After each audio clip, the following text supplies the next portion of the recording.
میرا نام روشن ہے اور اب تک میں اپنے شوہر کے ساتھ بہت ہی خوشحال زندگی بسر کر رہی تھی۔ ہمارے 2 پیارے سے بچے بھی تھے۔ میرے شوہر ایک پرائیویٹ جاب کرتے تھے جس کی آمدنی بہت کم تھی، لیکن اس سے بھی ہمارا گزارا اچھا ہو رہا تھا۔ اللہ پاک نے ہمارے گھر میں بہت برکت عطا کی تھی۔ میرے شوہر کا کہنا تھا کہ یہ سب تمہاری شکر گزاری اور صبر کا صلہ ہے، جو اتنی کم آمدنی میں بھی ہم اچھا کھاتے اور اچھا پہنتے تھے۔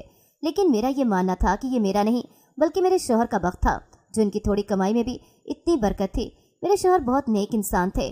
محلے والے ان کی اس بات سے ان کی عزت کرتے کہ کیسے چھوٹی سی ملازمت سے بھی یہ سب پورا کرتے ہیں، لیکن مجھے اپنے شوہر کی حق حلال کی کمائی پر ہی یقین تھا کہ یہ سب ان کی سچی نیت کا صلہ ہے، جو انہیں پیسوں کے معاملے میں کوئی کمی یا دشواری کبھی پیش نہ آئی تھی۔ دراصل ہماری شادی جن حالات میں ہوئی تھی تب تو ایسی خوشحال زندگی جینے کا ہم تصور تک نہ کر سکتے تھے۔ ہماری جان پہچان کچھ اس طرح سے ہوئی تھی کہ ہم دونوں ایک ہی کالج میں پڑھتے تھے اور میرے شوہر کالج کے وقت سے ہی مجھے پسند کرنے لگے۔ میں ایک کھاتے پیتے گھرانے کی لڑکی تھی، جبکہ وہ ایک غریب گھر سے تعلق رکھنے والے لڑکے تھے۔ مجھے ان کی پسندیدگی کا 2 سال تک کوئی علم نہ تھا، لیکن پھر مجھے اپنی ایک دوست سے پتہ چلا تھا کہ وہ مجھ سے محبت کرتے ہیں اور صرف ایک ملاقات کے خواہش مند ہیں۔ جب میری دوست نے ان کا پیغام مجھے دیا، ان کے ساتھ ساتھ مجھے اپنی دوست پر بھی بہت غصہ آیا تھا کہ وہ میری دوست ہو کر اس طرح کی بات مجھ تک کیسے پہنچا سکتی تھی، جبکہ ایسی باتیں ان دنوں کالج میں عام ہوا کرتی تھیں۔ تقریباً ہر لڑکا ہی کسی نہ کسی لڑکی پر فدا ہونے کا دعویٰ کرتا تھا، لیکن میں کیونکہ بہت ہی اچھے گھرانے سے آئی تھی، ہمارا گھرانہ کافی مذہبی اور شریف تھا، مجھ پر بہت ساری پابندیاں بھی آئی تھیں، اس لیے میں ایسی بات کے سخت خلاف تھی۔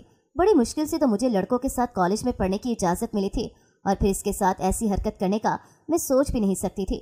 اپنے والدین کی عزت مجھے جان سے بھی بڑھ کر پیاری تھی، اور اس کے ساتھ ہمارا سٹیٹس ان سے بہت بڑا تھا۔ یہ بات بھی ان کی محبت کے آڑے آئی تھی کہ اگر میں قبول کر بھی لیتی اور یہ رشتہ لے کر آتے تب بھی میرے گھر سے انکار ہی ہونا تھا۔ تقریباً تمام ہی باتوں کو دیکھتے ہوئے یہ رشتہ ہر لحاظ سے بے جوڑ ہی ثابت ہوتا، لیکن پھر محبت میں کرشمے ہوتے سنے تو تھے، لیکن دیکھنے کا اتفاق خود پر ہی ہوا تھا۔ میرے 1000 بار انکار کرنے کے بعد بھی ان کے پیغامات مسلسل مل رہے تھے، جو کہ اب میرے لیے کسی فضول بات کی مانند تھے، اہمیت نہ رکھتے تھے۔ پھر ایک دن ان کا پیغام ملا کہ اگر اس دفعہ بھی بات کرنے کا موقع نہ دیا تو میری موت کی ذمہ دار آپ خود کو سمجھ لیجیے گا۔ میں نے ہمیشہ کی طرح ہنس کر یہ بات بھی مذاق میں اڑائی تھی، لیکن پھر حقیقت کچھ اس طرح سے سامنے آئی تھی کہ اس روز کے بعد کالج نہیں آئے تھے۔ مجھے ان کے آنے جانے سے کوئی مطلب نہ ہوتا تھا، لیکن پھر میری دوست نے مجھے بتایا تھا کہ 4 روز سے وہ لڑکا کالج میں نظر نہیں آیا۔ اس بات پر میرا دل زور سے دھڑکا تھا کہ کہیں سچ میں ہی انہوں نے خود کو کوئی نقصان نہ پہنچایا ہو۔ مجھے ان کی محبت سے تو کوئی مطلب نہ تھا، لیکن کسی کی جان چلی جانے سے مجھے بہت فرق پڑتا تھا۔ اس لیے پھر میں نے کالج سے ہی ان کے گھر کا پتہ نکالا اور خود چل کر ان کے گھر تک پہنچی تھی۔ مجھے اس وقت ان کے اس فیصلے پر شدید غصہ آیا تھا جب میں نے گھر پر موجود ان کی بوڑھی اماں کو اکیلے ان کی خدمت گزاری کرتے پایا تھا، کیونکہ انہوں نے سچ میں ہی ایسی حرکت کی تھی جس سے ان کی جان تو بچ گئی تھی، لیکن پھر بہت تکلیف سے گزرے تھے۔ ان کے گھر آ کر میں نے ان کی طبیعت پوچھی اور پھر کچھ وقت ان کی ماں کے ساتھ گزارا۔ وہ خاتون بہت اچھی تھی۔ پھر انہوں نے شکایت کی تھی کہ میرا بیٹا کسی کے عشق میں بالکل پاگل ہو چکا ہے۔ لاکھ سمجھانے پر بھی میری ایک نہیں مانی اور اس لڑکی کی خاطر مجھے بے سہارا کرنے چلا تھا۔ مجھے کتنی حیرت ہوئی تھی کہ سچ میں کوئی کسی سے اتنی محبت کر سکتا ہے، لیکن پھر مجھے اس کی محبت کا احساس ہوا تھا اور ان کی حالت دیکھ کر میں نے ان سے اپنی بے رخی کی معافی مانگی۔ اتنی تکلیف کی حالت میں بھی ان کو صرف میری ہی پرواہ تھی اور میری خاطرداری کرنے کی کوشش کر رہے تھے، لیکن پھر میں نے تسلی دی تھی کہ آپ اپنا خیال رکھیں، میں روز ہی ملنے آیا کروں گی۔ وہ میری اس بات پر کتنا خوش ہوئے تھے۔ پھر جب ان کی والدہ کو پتہ چلا تھا کہ میں ہی وہ لڑکی ہوں جس کی محبت میں ان کے بیٹے نے اتنا بڑا قدم اٹھایا تھا، تو وہ میری منتیں کرنے لگی تھی کہ میرے بیٹے کی زندگی اب تمہارے ہاتھ میں ہے، اور واسطے دے کر کہا تھا کہ اسے مرنے نہیں دینا۔ مجھے اس لڑکے کی محبت پاگل پن کی حد تک دیکھ کر بہت ہی حیرانی ہوئی تھی، لیکن اس بوڑھی عورت پر بھی مجھے ترس آ گیا جس کو صرف اس بیٹے کی فکر تھی۔ میں نے پھر ٹھیک ہونے تک اس لڑکے سے اچھی طرح سے بات چیت کرنا شروع کی تھی۔ اکثر گھر جا کر اس کی طبیعت پوچھ لیا کرتی تھی، اور پھر نہ جانے کب اس کی یہ تھوڑی بہت فکر میرے دل میں محبت بن کر پلنے لگی تھی۔ جب تک وہ مکمل ٹھیک ہوا تھا میں بھی اسے چاہنے لگی تھی۔ اب مجھ سے ملنا اگر اس کی مجبوری تھی تو میں بھی اپنے دل کے ہاتھوں بہت مجبور ہو چکی تھی۔ جب تک اس سے نہ ملتی، اس کی آواز نہ سن لیتی، میرا دل بے چین رہتا تھا۔ میری اس بات پر اب میری کالج کی دوستیں بھی مجھ پر ہنستی تھیں کہ کس طرح میں نے اس کو ایک ملاقات کی خاطر اتنا تڑپایا تھا، اور اب کس طرح میں خود چل کر اس کے گھر جایا کرتی تھی۔ وہ غریب ضرور تھا، لیکن بہت وفا کرنے والا لڑکا تھا۔ مجھے اس پر اور اس کی محبت پر اب پورا یقین ہو چکا تھا۔ جہاں اب اس سے ملنا جلنا ملاقاتیں بڑھنے لگی تھی، وہیں میرے دل میں یہ ڈر بھی تھا کہ میرے گھر والے اسے کبھی قبول نہیں کریں گے، لیکن اب محبت نے جنون کی حد تک مجھے اپنے قابو میں کر لیا تھا۔ میں نے سوچ لیا تھا کہ اگر میرے گھر والے نہ مانے تو میں محبت کی خاطر بغاوت بھی کر ڈالوں گی۔ جیسے ہی کالج میں داخل ہوتی میری نظریں اس کی تلاش کرتی वो जब तक नजर न आता ऐसा लगता कि मेरी जान अटकी रहती है। उसके मुस्कुराते हुए चेहरे को देखकर मेरा दिन अच्छा गुजरता था। ऐसा लगता जिस मोहब्बत की शुरुआत उसने की थी वो मोहब्बत मेरे दिल में अब उससे कहीं ज्यादा बढ़ चुकी थी। फिर एक दिन उसके साथ एक और ऐसा दिलखराश वाकया पेश आया जिसने उसके साथ साथ मुझे भी बहुत गमज़दा कर दिया था। और वो वाकया इसकी बूढ़ी माँ की मौत थी, जिसके बाद वो बिल्कुल टूट कर रह गया, क्योंकि इस भरी दुनिया में रिश्तों के नाम पर उसके पास सिर्फ माँ ही थी, जो अब नहीं रही थी। मुझे जैसे ही ये खबर मिली मैं फ़ौरन उसके घर की तरफ भागी थी। मुझे अंदाज़ा था कि वो बिल्कुल टूट चुका होगा और ऐसे वक्त में मुझसे बढ़कर उसे सहारा देने वाला कोई नहीं। मैं वहाँ पहुँची तो वो इसकी माँ की मौत का दूसरा दिन था और घर में वो अकेला मौजूद था। ना तो उसका कोई रिश्तेदार था, ना कोई ख़ानदान, बस वो दोनों माँ बेटा ही यहाँ रहा करते थे। मैंने जब भी उससे उसके ख़ानदान और रिश्तेदारों का पूछा था तो वो कहता कि मुझे माँ ने बताया कि इस दुनिया में हमारा कोई नहीं, यहाँ तक कि उसको अपने वालिद का नाम तक पता नहीं था। फिर पता नहीं वो औरत इसकी सगी माँ थी या उसने सिर्फ इसको पाला था। ये सारी तफसीलात मैंने उससे पूछने का इरादा किया था, लेकिन अफसोस वो ये सब बताने से पहले ही इस दुनिया से रुखसत हुई थी। वैसे भी देखने में वो इस लड़के की माँ की उम्र की नहीं बल्कि बहुत ही ज़ईफ़ खातून लगती थी, जैसे कोई दादी या नानी हो। और मेरी फ़िक्र की एक वजह यह थी कि बिना किसी ख़ानदान और हसब नसब के मेरे घर वाले इस लड़के यानी कि ज़ैन को कबूल करने वाले नहीं थे। फिर भी अब मैं उसे छोड़ने का सोच नहीं सकती थी, इसलिए हमने फैसला किया था अपनी तरफ से कोशिश ज़रूर करेंगे। और माँ की मौत के बाद कोई एक हफ्ता वो बहुत रंजीदा रहा। फिर मैंने उसे अपने घर रिश्ता लाने का कहा। वो इस बात पर काफ़ी घबरा गया था। वजह उसकी गुर्बत, बेबसी और अकेलापन बना था, लेकिन वो जैसा भी था मेरी अब दुनिया वो ही था। मैंने ठान ली थी कि घर वालों को मना कर ही दम लूँगी। इसके बगैर जीने का अब तसव्वुर भी मेरे बस में नहीं था। इसकी माँ का गम अभी ताज़ा था, लेकिन ये दुनिया थी, हमें फिर भी इस गम को साथ लेकर ही जीना था और आगे बढ़ना ही था। इसने बड़ी मुश्किल से हिम्मत की थी मेरे घर तक आने की, लेकिन मैंने अभी तक अपने घर में इसके बारे में किसी को कुछ भी नहीं बताया था। मैं जानती थी अगर घर वालों को इस बात की भिनक भी लग गई कि मैं कॉलेज में किसी लड़के को पसंद करती हूँ तो मेरा कॉलेज जाना तो क्या, घर से निकलना तक बंद हो जाना था। इसलिए मैं एक मौका ज़ैन को और अपने घर वालों को देना चाहती थी कि ये लोग आपस में मिल लें, फिर चाहे नतीजा जो भी निकले इसके बाद का फैसला मुझे ही करना था। वो इतवार का दिन था। बाबा उस दिन घर पर ही मौजूद थे। मेरे छोटे बहन भाई सभी अपने स्कूल वगैरह से फारिग, तकरीबन हमारी तमाम फैमिली एक साथ मौजूद थी, जिसमें अम्मी, अब्बू, मेरा एक बड़ा भाई और एक छोटी बहन, एक छोटा भाई था। जब मैंने ज़ैन को आने का कहा था, दरवाजे पर दस्तक हुई तो उसके साथ ही मेरा दिल भी धड़का था कि ये वो वक्त था जिसका नतीजा मैं पहले से ही खूब अच्छी तरह जानती थी, लेकिन इसके अलावा कोई रास्ता भी नहीं था। मेरी तरह ही ज़ैन भी काफ़ी घबराहट का शिकार था। उसने एक के बाद 2-3 बार घंटी बहुत जल्दी बजाई, जिस पर हमारे तमाम फैमिली मेम्बर्स का ध्यान दरवाजे पर गया कि ऐसी कौन सी इमरजेंसी हो गई जो डोरबेल बजाने वाले ने 2 मिनट तक का इंतजार न किया। फिर मेरे बड़े भाई ने दरवाज़ा खोला और सामने एक अनजान लड़के को देखकर वो हैरानी से उसे देखने लगा था। ज़ैन ने अब्बा की मौजूदगी का पूछकर अंदर आने की इजाज़त चाही और फिर मेरा भाई उसे अंदर लेकर आया। मैंने पहली नज़र पड़ते ही उसे बगौर सर से पाँव तक देखा था। वो आज काफ़ी अच्छे हुलिये में बनकर आया। अब्बा ने देखते ही हैरानी का इजहार किया था और भाई से इसके मुतल्लिक पूछा था कि ये कौन है। तब मैंने ही आगे बढ़कर अब्बा को बताया कि ये ज़ैन है और मेरे साथ कॉलेज में पढ़ता है। अब्बा को मेरी इस जुर्रत पर काफ़ी गुस्सा तो आया था, लेकिन अब मुझे पता था कि मुझे ज़ैन का ही साथ देना है। फिर मेरे बोलने पर उसे भी कुछ हिम्मत मिली थी। तब तक मेरी माँ ने भी उसे गौर से देखा था और बैठने का कहा था। ज़ैन बैठते ही अब्बा से बोला था कि सर, मैं जानता हूँ आपके सामने मुझे खुद से ऐसी बात नहीं करनी चाहिए, लेकिन मैं इस दुनिया में अकेला हूँ। एक ही माँ थी जिसका भी गुजरे हफ्ते इंतकाल हुआ है, इसलिए मुझे ये जुर्रत करनी ही पड़ी कि मैं आपसे आपकी बेटी रोशन का हाथ मांगने आया हूँ। दरअसल हम दोनों कॉलेज में साथ पढ़ते हैं और एक दूसरे को पसंद करते हैं, तो अब्बा की गज़बनाक नज़रों का मरकज़ मैं बनी थी, जिनका सवालिया अंदाज देखकर मैंने हाँ में सर हिलाया। और अब तक की होने वाली इस गुफ्तगू से मेरे घर के तमाम अफराद में एक बेचैनी पैदा हो गई थी, जिसकी वजह अब अब्बा का होने वाला रद्द अमल सोचकर सबके दिलों में पैदा होने वाला डर था। अब्बा ने ज़ैन से मुखातिब होते फ़कत उसे जाने का ही कहा था और बोले थे कि आपने अपनी बात कह दी, अब आप जा सकते हैं। लेकिन मैं उनके अंदाज से उनका इनकार जान चुकी थी, इसलिए अब ज़ैन का साथ देना मेरा फ़र्ज़ बनता था। मैंने अब्बा से कहा था कि अब्बा, ज़ैन यहाँ तक मेरी ही रजामंदी से आया है, क्योंकि हम दोनों शादी आपकी ही मर्ज़ी से करना चाहते हैं। तो अब्बा ने आगे बढ़कर मुझे एक ज़ोरदार थप्पड़ मारा और बोले थे कि अब जान ली मेरी मर्ज़ी, तुम्हारी हिम्मत कैसे हुई इस लावारिस शख्स को मेरे घर तक लाने की। ज़ैन को अब्बा की इस बात पर शदीद गुस्सा आया था, लेकिन वो मेरी तरफ देखते चुप का घूंट पी गया। अब्बा ने एक बार फिर उसे घर से निकल जाने का कहा था, तो वो एक पल भी न रुका और जल्दी से बाहर चला गया। इसके रवाना होते ही मुझ पर क़यामत टूटी थी। इस बार अब्बा से पहले अम्मा ने मुझे ज़ोर से मारा था। अब्बा अब बिल्कुल खामोश हो चुके थे। उन्होंने मुझे एक लफ्ज़ भी ना बोला, लेकिन मैं अपनी तरफ से उनसे बात करके उन्हें मनाना चाहती थी कि ज़ैन का लावारिस होना उसका कोई गुनाह नहीं था, लेकिन मेरी एक बात पर भी किसी ने कोई रद्द अमल नहीं किया और अम्मा ने अब्बा का फैसला सुनाते हुए कहा था कि अगर तुम मर भी जाए तो हम लोग कभी इसकी शादी पर रजामंद नहीं होंगे। अपनी तरफ से 1000 कोशिश के बाद अब मैंने भी चुप का दामन पकड़ लिया था और सोच लिया था कि किसी एक से तो मुझे वफा करनी थी। और फिर मेरे दिल ने वफादारी का हर इशारा ज़ैन की तरफ किया था। मेरी चुप से घर वालों ने समझा था कि मैंने उनका फैसला कबूल करके सब्र किया था, लेकिन मुझे इंतज़ार था सही वक्त का। और रात के पिछले पहर मुझे वो सही वक्त मिला था जब मेरे सारे घर वाले अपने अपने कमरों में चैन की नींद सो रहे थे और मैंने रात ज़ैन की तकलीफ महसूस करते हुए कांटों पर गुजारी थी। मैंने उसकी तरफ जाने का फैसला किया था और इसके घर की कोई भी चीज़ लेकर जाना मैं नहीं चाहती थी, इसलिए यहाँ से एक जोड़ा तक ना उठाया। मैं खाली हाथ उठकर रवाना हुई थी। ज़ैन का घर यहाँ से काफ़ी दूर था, लेकिन फिर भी मुझे पैदल ही जाना था। मैं किसी को इसका सुराग तक न देना चाहती थी। बहुत दूर तक चलने के बाद मैं फजर के करीब थक कर वहाँ पहुँची थी। दरवाज़ा खटखटाने पर ज़ैन ने ऐसे फ़ौरन दरवाज़ा खोला जैसे वो भी पूरी रात न सोया था। मुझे देखते ही उसकी आंखों में चमक आई थी और उसने कहा, मैं तुम्हारा ही मुंतज़िर था। मैंने पूछा कि तुम्हें मालूम था कि मैं आऊँगी?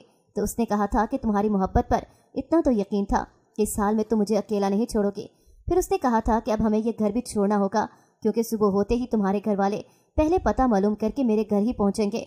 इसलिए हमने बिना देर किए वहाँ से निकलना बेहतर समझा था और हम दोनों ने कंचान राह पर चलते कहीं दूर जाने वाली गाड़ी पकड़ी थी और अगले दिन दूसरे शहर में अपनी ज़िंदगी का आगाज़ किया था। इस शुरुआती वक्त में हमें बड़ी तकलीफ़ें देखनी पड़ी। बड़ी मुश्किल दिनों से हम गुजरे थे। कई बार हिम्मत जवाब दे जाती थी, लेकिन ज़ैन ने मेहनत मजदूरी में दिन रात एक कर दिया। सबसे पहले हमने कोर्ट में निकाह किया था और फिर दुख सुख का सारा वक्त एक दूसरे का साथ देते सहारा बने थे। ज़ैन सच में एक जादुई लड़का साबित हुआ था। 6 माह की मुख्तसर मुद्दत में उसने एक अच्छी जगह नौकरी हासिल की थी और किराए का मकान मुझे दिलवाया था। अब हमारी ज़िंदगी एक राह पर चल पड़ी थी जहाँ एक दूसरे का सुख दुख ही हमारा मकसद था। कई बार अकेले बैठे बैठे मुझे घर वालों की याद सताती थी, लेकिन वापसी का अब कोई रास्ता न था। मैं पीछे की सारी कश्तियाँ जला कर आई थी। वहाँ लौटने का मतलब अब बस मौत था। कभी कभी ख्याल आता कि घर वालों ने मुझे कितना ढूंढा होगा, मेरी माँ बहन का मेरे बगैर न जाने क्या हाल हुआ होगा। लेकिन ज़ैन ने फिर मुझे संभाला और ऐसी बातें सोचने से रोका था। फिर 1 साल होने को आया था जब मुझे उम्मीद से होने की खुशखबरी मिली और ज़ैन तो ये सुनकर खुशी में फूला न समाया था। यहाँ तक कि मेरे यहाँ पहली बेटी की पैदाइश हुई थी, लेकिन ज़ैन ने अब तक मुझे फूलों की सेज पर बिठाया हुआ था। शादी को इतना अरसा गुजरने के बावजूद उसकी मोहब्बत में कोई ज़रा बराबर भी कमी न आई थी। ऐसा लगता था हर गुजरते दिन के साथ साथ हमारे दरमियान मोहब्बत बढ़ती गई थी। मुझे आज भी अपने ज़ैन के साथ शादी करने के फैसले पर बहुत मान था कि अपने लिए इतना चाहने वाला साथी मैंने सबके खिलाफ जाकर चुना था। हमारी ज़िंदगी में एक शहजादी के आने से बहुत बरकत भी आई थी। ज़ैन की नौकरी में प्रमोशन हुई थी और अब हमने अपना घर भी बना लिया था। यहाँ ज़रूरत की हर चीज़ मेरे शौहर ने बनवा कर दी थी। ये सारे का सारा घर अब मेरा था। बेटी की परवरिश करते करते कैसे दिन रात गुजरते मुझे कुछ पता न चलता था। ये जब 6 माह की हुई थी तो एक बार फिर मुझे उम्मीद से होने की खुशखबरी मिली, लेकिन इस दफ़ा मेरा दिल घबराया था कि मैं अकेली कैसे 2 छोटे बच्चों को संभालूंगी। लेकिन ज़ैन ने मेरी इस परेशानी पर काफ़ी नाराज़गी का इज़हार किया था। उसने कहा था कि मैं ज़िंदगी भर अपने सगे रिश्तों के लिए तरसा हूँ। ना मेरा कोई ख़ानदान था, ना कोई अपना। अब अगर किस्मत की मेहरबानी हुई है, मुझे औलाद मिल रही है, तो तुम क्यों इस बात की फ़िक्र करती हो कि तुम अकेली हो? मैं अपने बच्चों को खुद संभालूंगा। अगर तुम ना संभाल सकी तो। मुझे इसकी इस बात पर भी बहुत प्यार आया था। फिर मैंने सब कुछ अल्लाह पर छोड़ा था कि जिसने बच्चे दिए हैं वो संभालने की हिम्मत भी देगा। ज़ैन सुबह ऑफिस चला जाता, शहजादी को मैं झूले में डालकर खाना पकाने लगती, तो कभी कपड़े सुखाने छत पर चली जाती। मेरी बेटी अभी 6 माह की थी, वो इतनी छोटी थी कि खुद से चलकर कहीं जा नहीं सकती थी। एक दफ़ा मैं उसको झूले में डालकर छत पर गई थी। वापस आकर देखा तो वो स्टोर रूम के दरवाजे के पास बैठे हंस रही थी। मुझे बहुत हैरानी हुई, इतनी छोटी बच्ची कैसे झूले से खुद निकल सकती है, और अगर गिरी होती तो कम से कम रोने की आवाज़ तो मुझे आती ना। मैं किसी एक नतीजे पर ना पहुंच सकी और शाम को ये बात जब ज़ैन को बताई थी तो वो मुझसे भी ज़्यादा परेशान हुआ था। दरअसल हमें इस नए घर में शिफ्ट हुए थोड़ा ही वक्त हुआ था और मैं अभी तक स्टोर रूम में नहीं गई थी, ना ही वहाँ कोई सामान रखा था, क्योंकि मेरा दूसरा हमल था और तबीयत ज़्यादा ख़राब रहने लगी थी। इस हालत में फिर मुझसे घर की ज़्यादा जोड़ तोड़ ना हो पाती थी। ज़ैन ने खुद ही कुछ गैर ज़रूरी चीज़ें स्टोर रूम में रखी थी और फिर स्टोर रूम को ताला लगाकर मुझे इधर जाने से मना किया था और बच्ची को भी इस तरह खेलने से मना किया था। मुझे इसके बाद समझ न आई थी वो हमारे मामले में इतना हसास था कि एक बार बच्ची इस तरफ क्या चली गई, उसने तो पाबंदी ही लगा दी थी। लेकिन फिर मैंने उसकी बात को ज़्यादा दिमाग पर नहीं लिया था। मुझे दूसरे बच्चे के आने की जिम्मेदारियां पूरी करनी थी, तो मैं उसके लिए शॉपिंग करती, कभी कोई चीज़ बनाती तो कभी कोई और। घर को पूरा सेट करना मैंने डिलीवरी के बाद सोचा था। अकेले रहने की भी अलग ही तकलीफ थी, लेकिन ज़ैन और उसकी मोहब्बत की खातिर मैंने हर तकलीफ को सहने का पक्का इरादा किया था। जिस पर अभी मैं कायम थी। बस कभी कभी ख्याल आता था कि काश हमारी शादी होने तक जैन की माँ जिंदा रहती, कम से कम मैं उनसे बच्चे संभालने का कोई गुर ही सीख लेती। अब तो हर जिम्मेदारी मुझे अकेले निभानी थी, क्योंकि अपने घर से भी सारे वास्ते मैं ख़त्म कराई थी। वरना ऐसी हालत में माँ की ज़रूरत एक लड़की को सबसे ज़्यादा महसूस होती है। मेरे हमल के महीने खैर से गुजरे थे। मेरी बेटी ने भी अब कदम उठाना शुरू किया था। इसको संभालने की कुछ जिम्मेदारी हल्की हुई थी। फिर खैर से हमारे घर बेटी के बाद एक प्यारे से बेटे की पैदाइश हुई। इस बच्चे की बारी तो जैन ने खुशियाँ मनाने की हद कर दी थी। इस नए मोहल्ले में भी जानने वाले और अनजान सब लोगों में खुद जाकर मिठाई बांटी थी और मेरी खिदमत किसी औरत, माँ या सास से भी बढ़कर करने लगा था। मेरी डिलीवरी के बाद उसने कई रोज़ तक मुलाजमत से छुट्टी ली थी और लगातार मेरी खिदमत करता। मुझे अपने हाथ से तरह तरह की चीज़ें बना बना कर खिलाता। मैं मना करती तो कहता जल्दी से सेहतयाब हो जाओ, तुम मेरे बच्चों की माँ हो। कभी कहता कि तुम मेरी मालिक हो, मैं तुम्हारा गुलाम हूँ। मुझे कभी उसकी बातों पर हंसी आती तो कभी हैरत होती कि कोई इतना किसी को कैसे चाह सकता है। मेरे बच्चे की पैदाइश को 40 दिन होने वाले थे। घर के सारे काम मैंने अब खुद संभालने शुरू किए थे। कई बार मैंने जैन से स्टोर रूम की चाबियाँ पूछी थी। मुझे काफ़ी सारा सामान वहाँ रखना था, लेकिन हर बार जैन ने मुझे स्टोर रूम में मज़ीद सामान रखने से मना किया और ना ही चाबियाँ दी थी। मैं हर बार ही पूछ कर रह जाती, लेकिन उसने कभी मेरे सामने स्टोर रूम न खोला था। मुझे तजस्सुस हमेशा ही इस बात पर रहता था, लेकिन फिर 2 बच्चों की जिम्मेदारियों में मैं यूँ मसरूफ़ हो जाती कि इस तरफ ध्यान ही न जाता था। कुछ दिन हुए थे हमारे घर के करीब कुछ मुसाफिरों ने झुग्गियाँ बनाई थीं। आसपास काफ़ी शोर रहता था। मैं तो ज़्यादा बाहर न जाती थी, लेकिन जैन ने बताया था कि किसी गांव से सैलाब मुतासरीन को लाकर हुकूमत ने यहाँ आबाद किया था। वो लोग बेचारे आफत के मारे थे। इनकी तकलीफ का सुनकर मुझे बहुत दुख हुआ था, लेकिन जैन ने बाहर जाने और किसी को भी घर बुलाने से सख्ती से मना किया था कि कई लोग ऐसे हालात में अपनी ज़रूरियात के लिए गलत और सही का फ़र्क भी भूल जाते हैं। मुझे बहुत डर लगने लगा था। मैं अब दिन में भी दरवाज़ा बंद रखती थी। खासकर जैन ने बच्चों का ख्याल रखने के लिए कहा था। एक रात जैन और मेरी बेटी दोनों सो चुके थे। बेटे को दूध पिलाने के लिए मैं उठकर बैठी थी कि आधी रात को दरवाजे पर दस्तक हुई। मैंने 2 बार जैन को आवाज़ दी थी, लेकिन दिन भर की थकान की वजह से वो बहुत गहरी नींद सो चुका था। दस्तक देने वाले ने अब दरवाज़ा ज़ोर ज़ोर से बजाना शुरू किया था। मुझे बड़ा तरस आया था कि जाने कौन ज़रूरतमंद इस वक्त आया होगा। मैंने खुद ही दरवाजे पर जाकर देखा था तो एक औरत काफ़ी मजबूर हालत में पनाह मांग रही थी। मुझे उस पर तरस तो बहुत आया, लेकिन अब बात घर में रखने की थी तो जैन से पूछे बिना मैं कोई फैसला न कर सकती थी, क्योंकि इसने पहले ही मुझे इस बात से रोका था। मैंने अंदर जाकर जैन को जगाया और उसको दरवाजे पर आई इस मजबूर औरत के बारे में बताया तो वो भी उठकर बाहर आ गया। फिर इस औरत ने जैन को बताया कि मैं इन सलाम मुतासरीन के साथ अपने गांव छोड़ कर आई हूँ, लेकिन मेरे साथ अपने ख़ानदान का कोई भी फ़र्द नहीं आया। मुझे नहीं पता मेरे ख़ानदान वाले ज़िंदा भी होंगे या नहीं, और अगर हैं भी तो कहाँ पर हैं। मेरी तरह जैन को भी उस पर तरस आया और उसने मुझे इस औरत को घर में पनाह देने को कहा। मैं उसे अंदर लेकर आई थी। पहले खाने का पूछा था और फिर उसे एक अलग कमरे में सोने के लिए छोड़कर मैं अपने बच्चों और शोहर के पास सोने चली गई थी। सुबह हमें उठते बहुत देर हो गई थी, क्योंकि रात बच्चे के साथ और इस औरत के लिए भी जागी थी। लेकिन सुबह उठकर देखा तो पूरे घर की सफाई इस औरत ने कर दी थी। किचन में सारे बर्तन धोकर उसने सेट कर दिए थे। इतना साफ सुथरा और समेटा हुआ घर देखकर मुझे बहुत खुशी हुई थी। मैंने उसका बहुत शुक्रिया अदा किया, क्योंकि इन दिनों मुझे मदद की बहुत ज़रूरत थी। इस औरत ने मेरा एहसान मानते हुए कहा था कि शुक्रिया तो आपका अदा करना चाहिए, आपने मुझे पनाह दी है। और फिर वो हमारे साथ ही रहने लगी थी। इसके आने से मुझे बहुत आराम मिला था। वो हर काम बहुत जल्दी कर दिया करती, यहाँ तक कि खाना भी पकाती। जैन भी मेरी मदद होती देखकर कोई इतराज़ न करते। इस औरत को हमारे घर 1 महीना होने को आया था और अब तक वो बिल्कुल घर का एक फ़र्द बन गई थी। वो गाँव से आई थी तो बहुत ज़्यादा चालाक नहीं थी, बस अपने काम से काम रखती और ज़्यादा घर की ही चीज़ों में मसरूफ़ रहा करती। मेरा दिल चाह रहा था कि अभी कुछ माँ ये यहीं रहे। मैंने पहले बच्चे के वक्त तो अकेले वक्त गुजारा था, लेकिन अब 2 बच्चों के होते मैं बहुत थक जाती थी। ऐसे में अगर वो काम कर लेती तो अपने बच्चे में आराम से संभाल लेती थी। और तो और मेरी बेटी शहजादी भी इसके साथ काफ़ी घुल मिल गई थी। मैं बहुत बेफिक्र हो गई थी। एक दोपहर में ज़रा मेरी आंख लग गई। शहजादी को मैंने उसके हवाले किया था, वो उससे बहला रही थी। लेकिन थोड़ी देर बाद जब मेरी आंख खुली तो वो औरत परेशान हाल मेरे करीब ही खड़ी थी। उसको इस तरह परेशान होता देखकर मुझे पहले अपनी बेटी का ख्याल आया था। मैं फ़ौरन शहजादी का पूछा तो उसने मेरी बेटी को मेरे पास बिठाते हुए बताया कि वो बिल्कुल ठीक है। अब इसके चेहरे का रंग देखकर मैंने परेशानी की वजह पूछी थी। इस औरत ने फिर बताया कि शहजादी खेलते खेलते स्टोर रूम की तरफ गई थी। फिर मैंने जब दरवाजे के सुराख से अंदर झांक कर देखा तो पता चला कि आप लोग तो इतने शर्मनाक तरीके से हराम पैसे कमाते हो। मुझे माफ़ कर दो बाजी, मैं आपके घर छोड़कर जा रही हूँ। मैं इस घर में एक पल भी नहीं रह सकती जहाँ इस तरह की हरकतें होती हों। मैं हैरान हो गई कि वो औरत आखिर क्या कहना चाहती थी। मैंने उसे जाने से तो ना रोका, लेकिन ये ज़रूर पूछा कि तुम ऐसी बात क्यों कह रही हो। तो उसने कहा कि अगर यकीन नहीं तो स्टोर रूम में जाकर खुद देख लो। मुझे इस औरत पर बहुत गुस्सा आया और मैंने फिर उससे घर से ही निकाल दिया।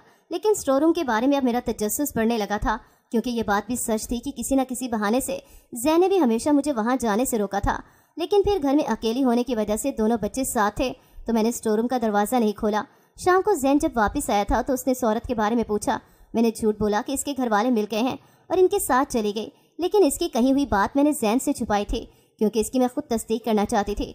मैंने जैन से स्टोर रूम की चाबी मांगी तो वो हमेशा की तरह टाल मटोल करने लग गया। फिर मेरा शक मजीद बढ़ने लगा था, यहाँ तक कि रात हो चुकी थी। मेरा शौहर और दोनों बच्चे सो चुके थे, लेकिन नींद मुझसे कोसों दूर थी। फिर मैंने जाके स्टोर रूम में इसी दरवाजे के सुराख से झांका तो मेरे ऊपर भी क़यामत टूट पड़ी। अंदर का मंजर तो किसी डरावने ड्रामे का मंजर पेश कर रहा था, जहाँ हल्की लाल रंग की रोशनी में तरह तरह के काले जादू के सामान बिखरे नजर आ रहे थे। मुझे बहुत हैरानी हुई, हमारे घर में ऐसे कौन कर सकता था। फिर जाहिर है मेरा शक जैन की तरफ ही गया, क्योंकि सारे हालात उसी की तरफ इशारा कर रहे थे। रात का वक्त था, मुझे डर भी लग रहा था और मैं बहुत घबरा चुकी थी, लेकिन अब हिम्मत करनी थी। मैं जोर जोर से धक्के मारकर स्टोर रूम का दरवाज़ा तोड़ने लगी। दरवाज़ा पुराना होने की वजह से चंद बार धक्का मारने से ही इसकी कुंडी टूट चुकी थी। फिर मैंने अंदर जाकर जो मंजर देखा तो उसने शुरू से लेकर आज तक की सारी हकीकत मेरे सामने खोल दी। स्टोर रूम का दरवाज़ा भले ही बाहर से बहुत छोटा मालूम होता था, लेकिन ये जगह बहुत अंदर तक गहरी थी, जैसे खास इसी काम के लिए इसे बनाया गया हो। यहाँ मौजूद सारे का सारा सामान यहाँ पर होने वाले गलीज अमल का पता दे रहा था। ढेर सारी राख, बहुत सारे बनताले और इंसानी शक्ल-नुमा पुतलों के यहाँ बहुत बड़े ढेर लगे हुए थे। पीपल के पत्ते और उनमें चुभी हुई सुइयां देखकर दिल लरस जाता था। फिर एक तरफ पड़े बहुत सारे कागजों पर मेरा ध्यान गया तो मैंने करीब जाकर इन पर लिखी हुई इबारतें पढ़ना शुरू की। शायद यही वो कागज़ थे जिन पर काला जादू करने के बाद अपनी ख्वाहिशात लिखती जाती थी, तो वो होकर रहता था। इन कागजात पर मेरा नाम बहुत दफ़ा तहरीर किया गया था, जो देखकर अब मेरी हिम्मत टूटने लगी थी और खौफ के मारे मैं बाहर चले आई। जैसे तैसे करके मैंने स्टोर रूम की कुंडी जोड़ दी थी और फिर जाकर अपने बिस्तर पर लेट गई, जहाँ जैन बहुत सुकून की नींद सो रहा था। लेकिन मेरी आंख इस रात एक पल के लिए भी न लगी। मैं सुबह होने का इंतजार करने लगी। सुबह नाश्ते के बाद जब जैन ऑफिस चला गया तो एक बार फिर मैं स्टोर रूम में आ गई थी और अब दिन के उजाले में सब कुछ साफ दिखाई देने लगा था। इन कागजात पर मेरे नाम के साथ वो सारे मतलब लिखे हुए थे जो आज तक जैन ने अपनी मर्जी से काले जादू के जोर पर पूरे किए थे। यानी कॉलेज के वक्त से लेकर अब तक मुझे अपनी मोहब्बत में फंसाना, फिर घर वालों और अपने वालिदैन के खिलाफ करना, घर से भागना, शादी के बाद सिर्फ जैन के साथ ही खुश रहना और सारी दुनिया से ताल्लुक़ ख़त्म कर देना, जैन के सामने हमेशा ज़ुबान बंद रखना, उसकी हाँ में हाँ मिलाना और इतनी छोटी मुलाजमत में भी जैन के पास ढेर सारा पैसा होना। ये सब मेरी अपनी मोहब्बत नहीं बल्कि इसका किया हुआ काला जादू था, जिसने आज तक मुझे एक पुतले की मानिंद चलाया था और मेरे होशो हवास पर इसका काबू था। मैंने बाहर जाकर फ़ौरन पानी की बाल्टी भरी और इन सब सामान पर पानी डाला। एक के बाद एक बाल्टी डालकर मैंने जैन की सारी मेहनत और करतूतों पर पानी फेर दिया था और फिर मेरा भी होश ठिकाने आने लगा। जैन की मोहब्बत अब मेरे दिल में नफरत का रूप लेने लगी थी। मैंने उसके आने से पहले अपने दोनों बच्चे उठाए और जल्दी से अपने वालिदैन के शहर जाने के लिए गाड़ी पकड़ी। वैसे भी जैन ने शाम को घर आना था, तब तक मैं इसकी पहुंच से दूर निकल जाऊंगी। अपने घर आकर जब मैंने दरवाज़ा खटखटाया था तो मुझे देखते ही इन लोगों ने पहचानने से भी इनकार किया था, लेकिन फिर मेरी गोद में 2 बच्चे रोते हुए देखकर अम्मा को मुझ पर तरस आया था। लेकिन ये सुनकर मुझे बहुत अफसोस हुआ था कि मेरी बगावत का सदमा न सहते हुए मेरे बाबा की इन्हीं दिनों मौत हुई थी जब मैंने घर छोड़ा था। मैं कितनी बेबस थी कि अपनी मजबूरी भी इन लोगों को ना समझा सकती थी कि मुझ पर तो काला जादू हुआ था, लेकिन फिर जिंदगी ने आखिर सब्र करना सिखा ही दिया। मेरे भाई बहन अपनी अपनी जिंदगियों को आबाद कर चुके थे। फिर मैंने अम्मा के साथ ये शहर भी छोड़कर अलग जगह रिहाइश इख्तियार की थी, जहाँ जैन का साया भी मुझ तक ना पहुँच सकता था। यकीनन उसने मुझे बहुत ढूंढा होगा, लेकिन फिर तकरीबन 2 साल बाद मुझ पर वैसे असरात पड़ना फिर शुरू हुए थे। जैन की मोहब्बत का गलबा फिर मेरे दिल में बढ़ने लगा था, लेकिन अब मैं समझ चुकी थी कि उसने अपने गलीज अमल फिर से शुरू किए थे, तो मैंने अब खुद पर रूहानी अमल और कुरान से हिसार करवाया था। अब इसका हर अमल बेकार था और मैं अपने बच्चों की परवरिश बहुत अच्छी तरह से करने लगी थी।